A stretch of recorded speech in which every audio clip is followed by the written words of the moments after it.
কথায় বলে বাঙালরা ঘাস পাতা সব খায়। ব্যাপারটা হাস্যকর, তবে কথাটা কিন্তু সত্যি।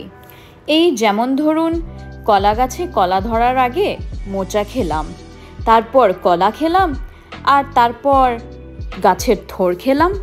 আজ তবে মোচা থোর নয়, এই ফুলকপির পাতা দিয়ে বাটা বানাবো। আসুন দেখে নিই। এটি বানাতে কোনো ঝামেলা নেই। ফুলকপির পাতাগুলো এরকম ভালো করে ধুয়ে কুচি কুচি করে কেটে নেবেন। এবার এটাকে একটু গরম জলে সেদ্ধ করব।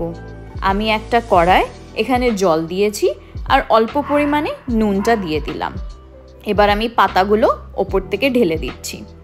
এগুলো অল্প একটু ব্লাঞ্চ করব। পাতা আমাদের এখানে ব্লাঞ্চ করা হয়ে গেছে। আমি জলটা ঝরিয়ে নিয়েছি।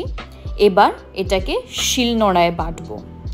আমার মা কিন্তু বাটা খুব দারুণ বানায়, তার জন্য আমার মা এখানে শিলনোড়ায় পাতাটাকে বেটে নিচ্ছে।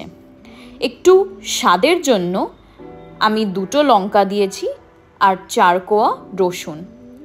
এটিকে ভালোভাবে খুব মিহিভাবে বেটে নিতে হবে। দেখুন, আমার মা এখানে খুব মিহিভাবে বেটে নিচ্ছে। এটা কিন্তু এখন একদম মিহি হয়ে গেছে।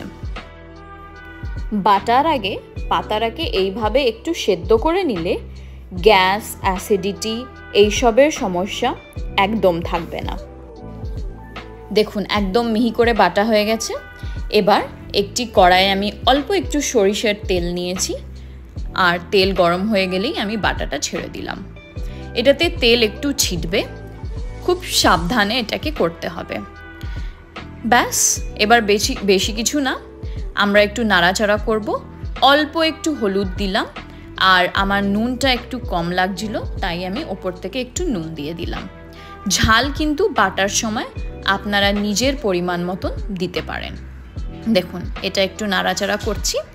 এটা কড়াইতে একটু লাগতে থাকবে, তখনই মনে করবেন যে হ্যাঁ, এটা ভালো করে হয়ে গেছে, গায়ে একটু তেল ছাড়বে। ব্যাস, আমাদের কফি পাতা বাটা একদম রেডি। গরম গরম ভাতের সাথে পরিবেশন করুন, দারুণ লাগবে খেতে।